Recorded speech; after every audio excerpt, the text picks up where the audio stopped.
Hello friends, welcome back my YouTube channel Padhantu online.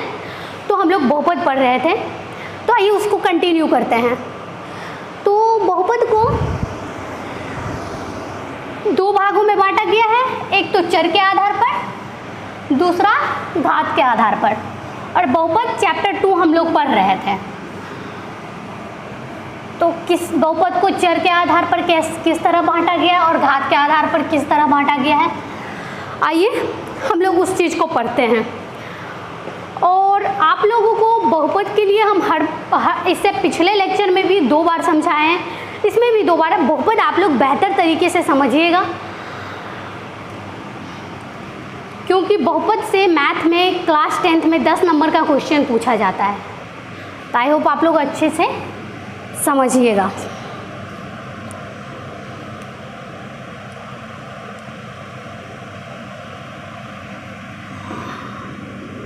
बहुपद को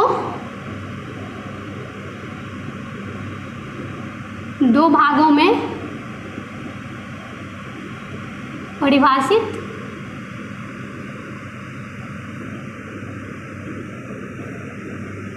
किया गया है।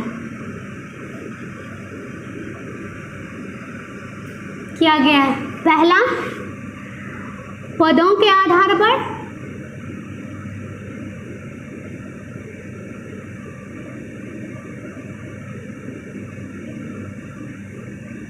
दूसरा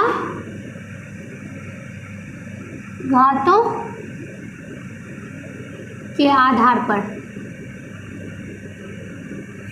पद और घात दोनों अलग अलग चीज होते हैं। घात तो हम लोग पढ़ लिए हैं, अब पद क्या होता है जैसे देखिएगा A1 AN AM इस टाइप का जो हो गया, तो ये नीचे का जो है वो घात पद हुआ और ये ऊपर का जो है वो घात हुआ। तो ये 2 भागों में पद को डिवाइड किया गया है। तो पहले हम लोग पदों के आधार पर पढ़ते हैं, फिर घातों के आधार पर पढ़ेंगे। एक पदीय बहुपद, पद के आधार पर एक पदीय बहुपद।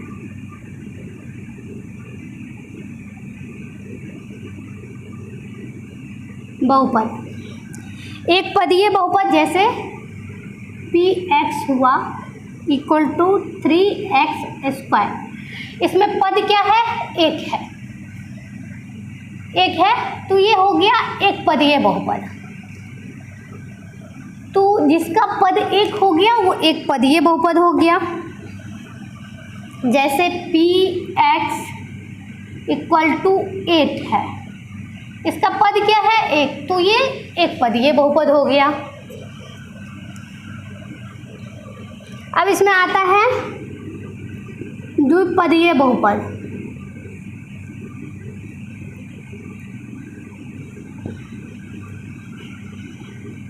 ये पहला, दूसरा हो गया द्विपदीय बहुपद। px equal to 3x² minus 6। इसमें पद क्या है?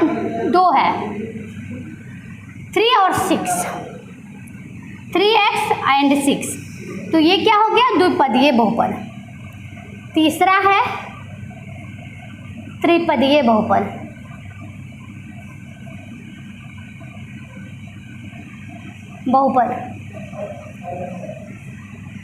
इसका ले लीजिए px इक्वल टू x³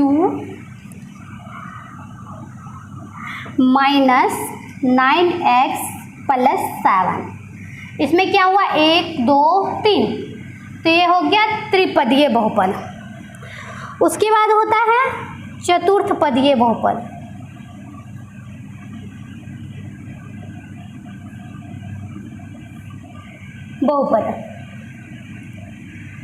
अब जैसे ले लीजिए example, px equal to x⁴ minus 6x² minus 9x plus 7। इसका क्या हो गया? 1 2 3 4, घात भी है 4। पद से घात भी मिलना चाहिए, सबसे मस्ट बात, पद और घात मिलना चाहिए। तो ये हो गया चतुर्थ घातीय। अब पांचवा होता है अचर बहुपद।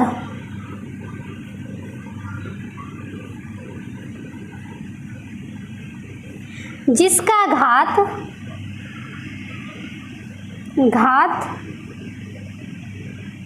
0 हो,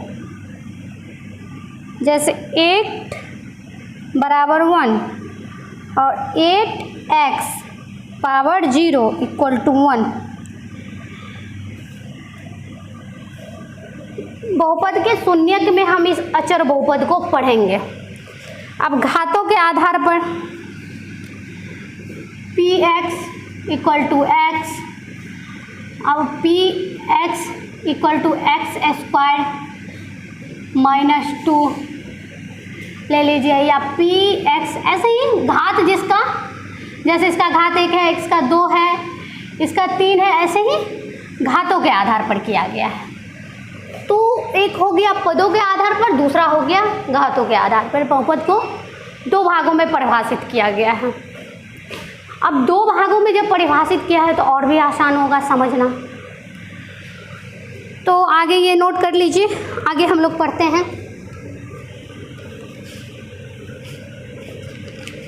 आगे हम लोग पढ़ेंगे बहुपद के शून्यक।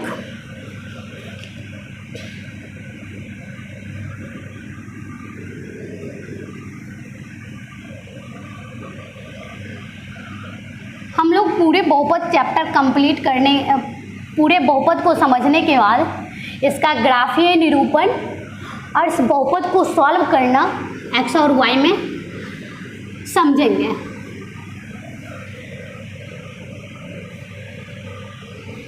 बहुपद के शून्यक।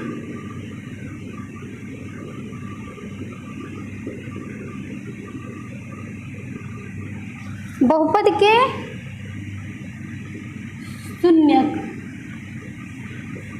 अभी ये लेकर के हमारा तीसरा कॉन्सेप्ट चल रहा है। पहला हम बहुपद को पढ़े, डिफिनेशन किया, बहुपद को दूसरा किस आधार पर किया गया है, बहुपद को कितने भाग, तीसरा पढ़ रहे हैं बहुपद के शून्यक।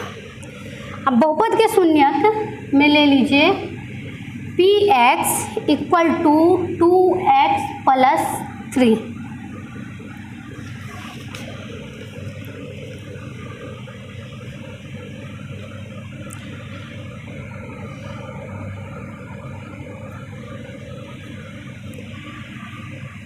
बहुपद के 0x प्लस 0x³ इस टाइप का अगर कोई बहुपद है तो बहुपद के शून्यक वाला इसी टाइप का होता है। शून्य से शून्य को गुना करना है, शून्य आना है, तो बहुपद का शून्यक इस टाइप का होगा। अब बहुपद के शून्यक के ज्यामितीय अर्थ क्या होता है?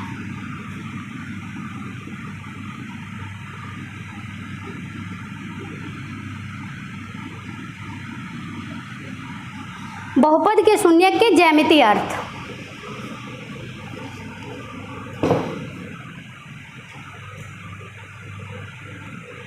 आप लोग इतना शॉर्ट में हम लिखाएं, बहुपद का शून्यक समझाएं तो समझ में आया होगा या नहीं आया होगा। तो आप लोग फिर से एक बार बहुपद का शून्यक समझ लीजिए। बहुपद का शून्यक हो गया px equal to 3x plus 1। अगर इस टाइप का है तो px बराबर 0 रखने पर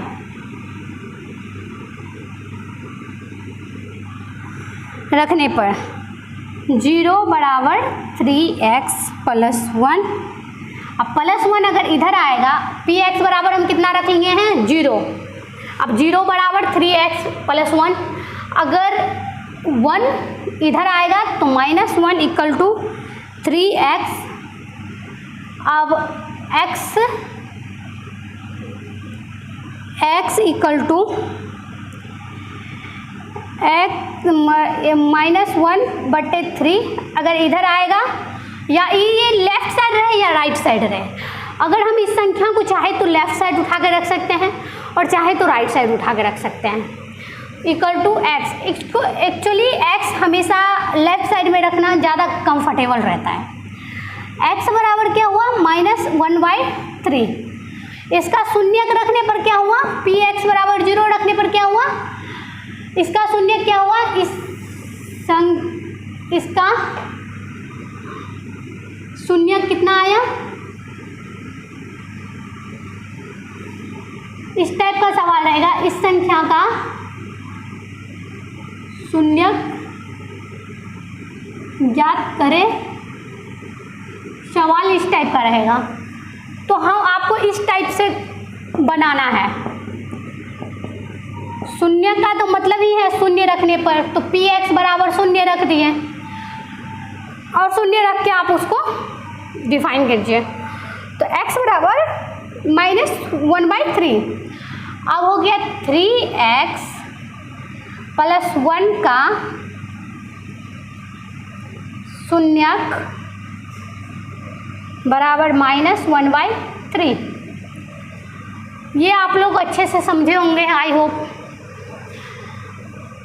अगर इसे नहीं समझे होंगे तो आगे अभी ये समझ लीजिए px। अब क्या इससे पहले हम लोग पढ़े हैं x बराबर शून्य ज्ञात करना है, तो शून्य ज्ञात करने के लिए शून्य होना चाहिए। शून्य x, इससे पहला एग्जाम्पल हम पढ़ाए थे -x से 0x इस टाइप का एग्जाम्पल जो बढ़ाए थे। तो शून्य रखना है px बराबर, तो शून्य रखने पर तो px बराबर शून्य हम रखे हैं, तो शून्य बराबर 3x + 1। अब +1 अगर इधर आया तो क्या हो गया -1। अगर हम इधर आया ये हो गया 3x। अब x बराबर क्या हुआ, ये भी इधर आएगा क्योंकि ये चर है। चर को हम हमेशा x को जब px, ये x सेपरेट है, अगर हम इसको सेपरेट रखना रहता है हमेशा, तो उसके चर को ले जाते हैं लेफ्ट या राइट। हमेशा चर को लेफ्ट या राइट ले जाते हैं, ये बात को याद रखिए। तो 3x है तो इसमें 3 को हमें लेफ्ट या राइट करना पड़ेगा। तो यहाँ अगर हम 1 को किए हैं लेफ्ट साइड, तो इसको भी हमको लेफ्ट साइड ही लेना, या इसको ऐसे भी बना सकते हैं 3x + 1 = 0। आप लोग इसी तरीके से ऐसे आगे सारा सवाल बनेगा, क्योंकि x हमेशा लेफ्ट में ही रहना कंफर्टेबल रहता है। तो अब देखिए 3x = अब 0 -1 +1 उधर गया तो -1 हो गया, 0 रहा ही है, ठीक है। अब देखिए 3x और 0 में -1 = क्या होगा -1। अब x = -1/3 मल्टीप्लाई हो गया कोना कोनी, तो -1/3। आई होप आप लोगों को ये कॉन्सेप्ट तो अच्छे से समझ आ ही हो गया होगा। मैंने दोनों तरीके से करके बना दिया है, आप लोग जिस तरीके से कंफर्टेबल समझे उसी तरीके से बनाएं। तो ये तो हम शून्यक पढ़ लिए। अब हम पढ़ेंगे कि इसको ग्राफीय निरूपण। अब आगे हम लोगों का एक पदीय, दो पदीय, त्रिपदीय व्यंजन रहेगा, उसका ग्राफीय निरूपण करना है, उसे सॉल्व करना है। तो मेन अलजेब्रा जो है वो बहुपद जो है वो अभी आएगा, तो आप लोग इसके नेक्स्ट लेक्चर में उस चीज़ को देखें और लाइक एंड सब्सक्राइब कीजिए और आगे पढ़ते हैं, कंटिन्यू करते हैं बहुपद को नेक्स्ट लेक्चर में।